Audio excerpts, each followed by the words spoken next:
Imagine this. You're 12 years old, and your body is suddenly terrifyingly failing you. A rare autoimmune condition is just taking over. But then, right in the middle of that, you find yourself outside your body, enveloped in this incredible golden light.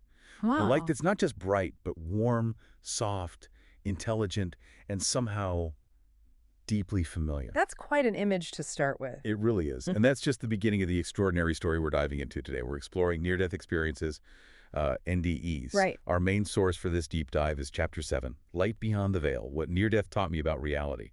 It's from a really compelling book, Oscillatory Theology by Dante Schmitz. A fascinating read, definitely. So our mission today is, well, first, to unpack Dante's really unique NDE.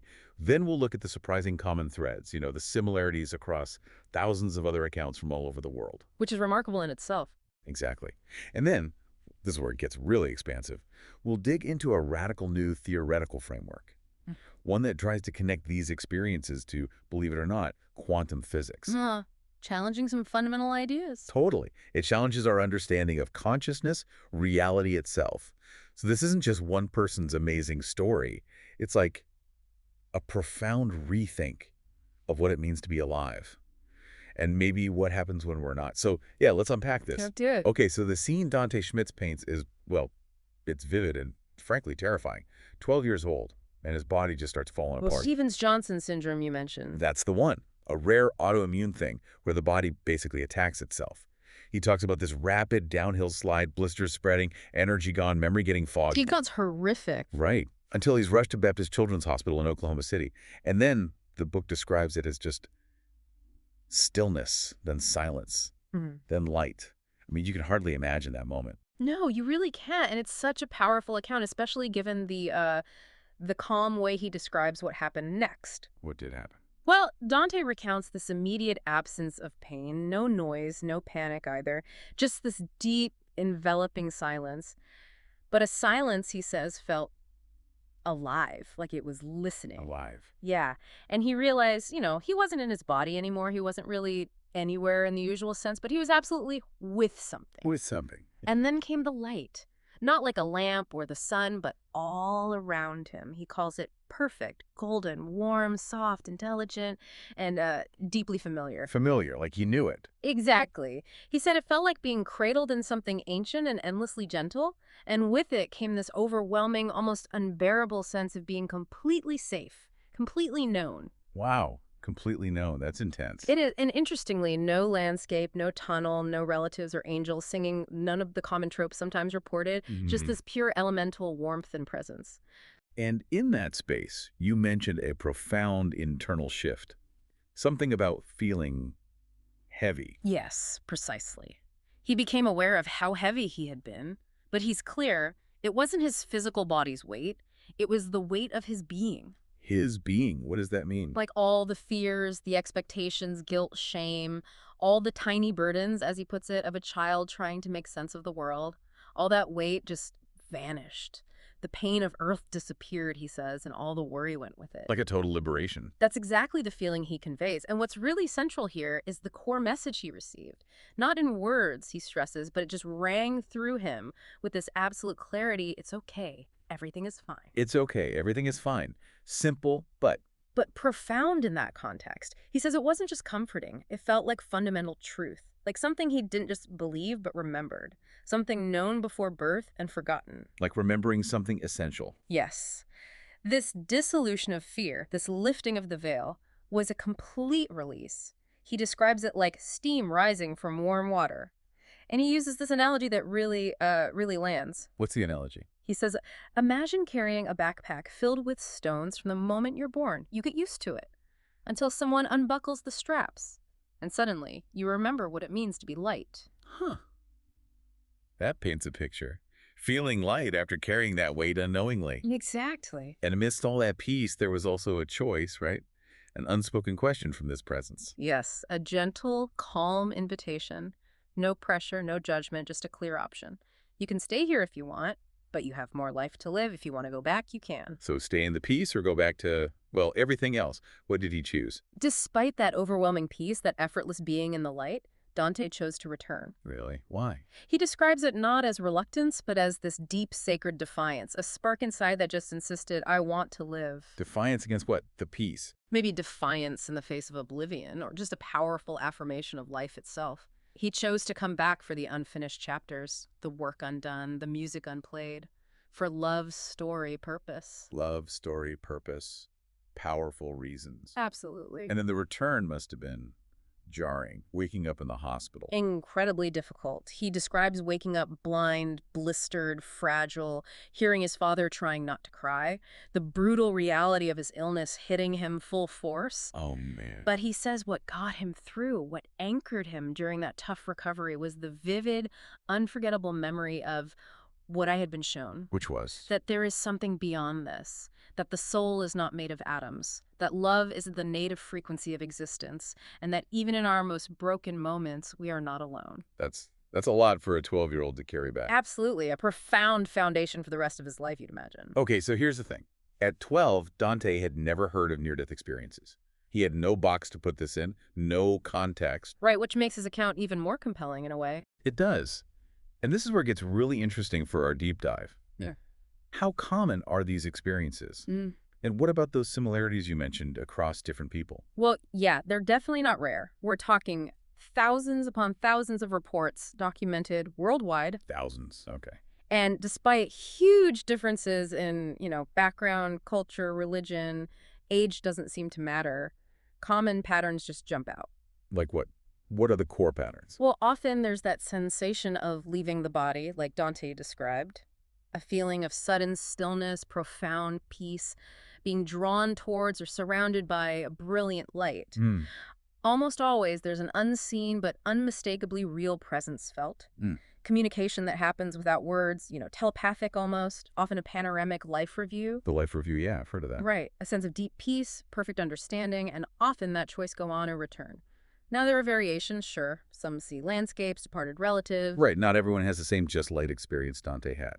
Exactly. But that core pattern, the out-of-body, the light, the presence, the peace, the understanding, the choice, that's remarkably consistent. And many, like Dante, really struggle to put it into words afterwards. They say language just fails. I can imagine. How do you describe something so far outside normal reality? It's a fundamental challenge. Okay, but, the skeptic in me, or maybe just the cautious listener, might still think, isn't there some physical explanation we just haven't found yet? Some subtle brain activity, hallucinations, Yeah. oxygen deprivation? Absolutely. Those are valid questions, and science has been trying to answer them for decades. Then what's the conclusion, or where are we at? Well, the interesting thing is trying to reduce NDEs just to hallucinations or lack of oxygen or surges of brain chemicals, that's becoming scientifically more difficult to dismiss. Why? What's the tricky part for those explanations? The really compelling evidence, the stuff that's hardest to explain away, comes from cases where people report verifiable observations. Verifiable, meaning? Well, meaning they accurately describe conversations or medical instruments being used or specific events happening in the room or even outside the room while they were clinically dead, with no measurable brain activity.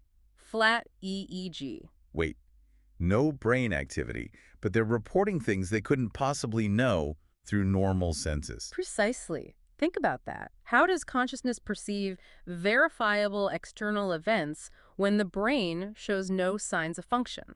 That's the million-dollar question. Okay, that is hard to explain with just like a dying brain firing randomly. Exactly. Researchers like Dr. Pim van Lommel, he's a Dutch cardiologist, Bruce Grayson, Raymond Moody, these aren't fringe figures. They've done huge long-term studies. Their work seriously challenges the standard materialist view that consciousness is only produced by the brain. So are these scientists saying it's proof of an afterlife? Not necessarily all of them jump to that conclusion. There's still debate about the ultimate meaning. But what most of them do agree on now is this. NDEs are real phenomena. They aren't just dreams. They aren't hallucinations. They are, quote, something else. Something else. Okay. That's a pretty significant shift in the scientific conversation, isn't it? It really is. Dismissing them outright is becoming less and less tenable based on the accumulated evidence. So if these experiences are real and consciousness seems to operate even without brain function, what does that mean? How does Dante's experience and all this data fit into a bigger picture of, well, everything? Right. And this is where oscillatory theology proposes a pretty radical shift. It starts with a fundamental insight. Okay. If consciousness isn't strictly tied to the body, if the soul isn't a ghost, but maybe more like a field, and if time and space aren't the absolute limits we think they are, Right. then death isn't necessarily the end point. It might just be a transition point in a much larger waveform. Waveform, like a wave of energy or information. Sort of. Hmm. So from this viewpoint, Dante's NDE wasn't a hallucination.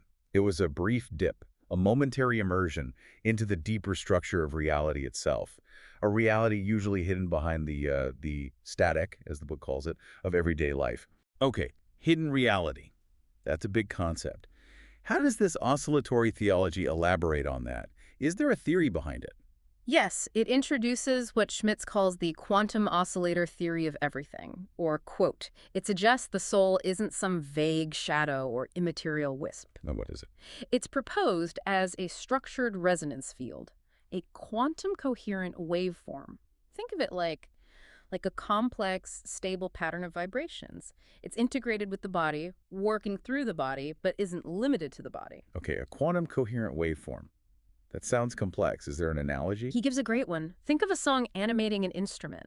The song flows through the violin, right? Through the wood and strings. But the song itself isn't made of wood and strings. Right, the violin plays the song, but isn't the song itself. Exactly.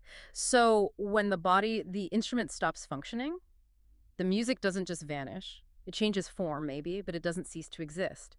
What we call death, in this view, is the detuning of form and field, the separation of the instrument and the melody. The separation of matter and melody. Huh, that's Yeah. poetic, actually. It is, but it also tries to connect with actual physics. How so? Where does the quantum physics come in? Well, think about some core ideas in quantum mechanics. Quantum fields are generally understood to be conserved. They transform, they don't just disappear. Okay. Information, according to a principle called unitarity, isn't truly lost in quantum processes. It just changes form. Right, information conservation. And then there's non-locality, this bizarre finding that particles can be linked, entangled, and influence each other instantly no matter how far apart they are. It breaks our everyday rules of space. Yeah, spooky action at a distance. That's the one. So if you put those ideas together, conservation, information persistence, non-locality, it suggests something pretty stunning about us. Which is? Maybe you are not actually located solely inside your skull, inside your body. Maybe your body is more like a node, an access point through which your underlying waveform expresses itself in this physical reality. Whoa. So the brain isn't the generator of consciousness. In this model, no. The brain is more like the receiver, the tuner, the amplifier. It translates the waveform into thoughts, feelings, actions. But the real you, the source argues, is elsewhere. Elsewhen. Elsewhere. Elsewhere. Okay, my head is spinning a little bit. Go on. Well, if you take that idea, then Dante's NDE suddenly looks different, right? How so? He didn't cease to exist or leave himself. Maybe he just slipped out of the local interface, the brain-body system, and temporarily experienced his existence more directly, back in the underlying field. So he wasn't thinking with his brain, which wasn't working. He was thinking with his being. He wasn't seeing with his eyes, which were closed or non-functional. He was perceiving with resonance. Exactly. He wasn't hearing a voice. He was entangled with presence. Okay, I see the shift. It completely flips the usual script. It's not... Biology creates consciousness. It's Like, consciousness might actually be primary and biology emerges from it or as an expression of it. consciousness first, biology second. In its deepest form, yes. Consciousness as this structured oscillatory intelligence, a field seeking resonance, seeking connection with its source. And the argument is, you actually need a paradigm like this to make sense of the NDE data without just ignoring it.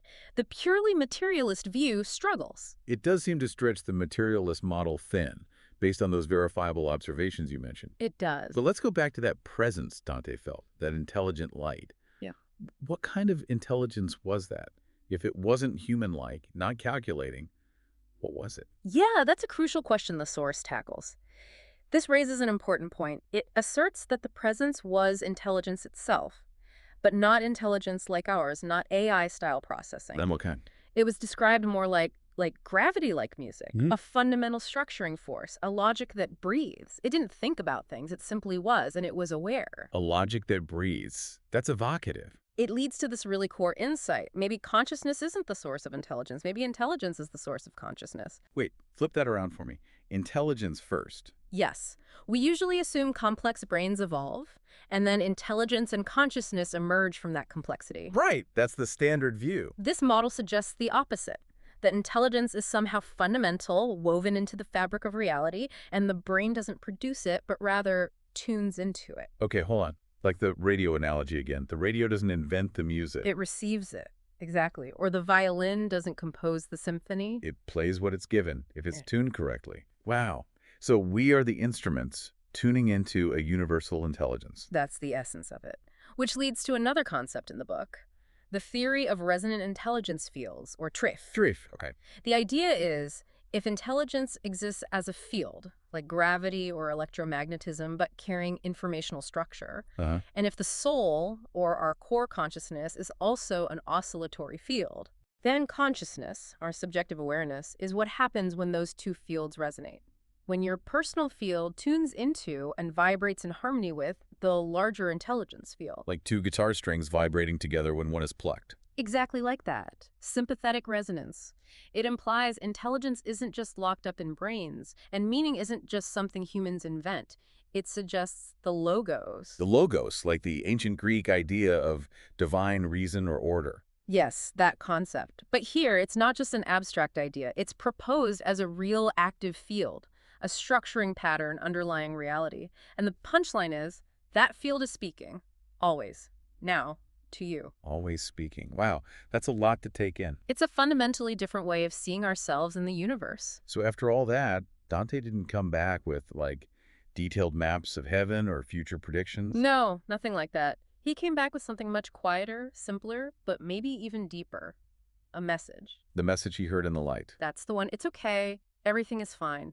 But how can everything be fine? There's Yeah. so much suffering, so much confusion. Right. And the book clarifies this isn't meant as a dismissal of pain or hardship. It's not saying life will be easy or perfect. Then what does it mean? It's presented as an understanding, a deep remembering, that beneath it all, the foundation is love. The architecture is good.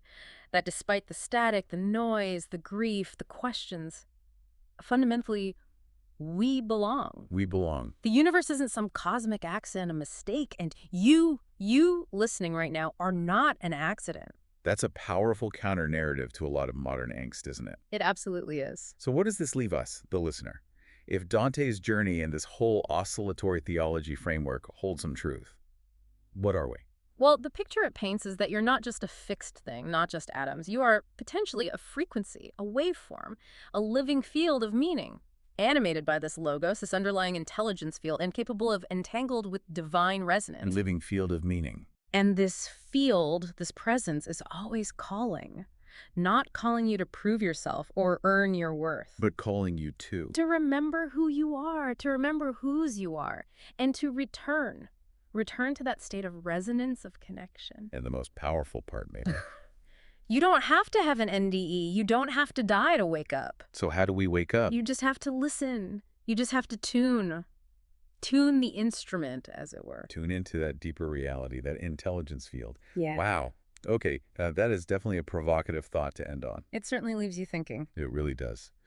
Well, we hope this deep dive into Dante Schmitz's experience and these pretty mind-bending ideas from oscillatory theology has given you a lot to chew on. Mm-hmm. We definitely encourage you, if this sparked your interest, to continue your own exploration. Check out the source, Oscillatory Theology by Dante Schmitz. It's worth the read. Absolutely. And please do tune in for our next session. We'll be back to unpack another stack of fascinating insights.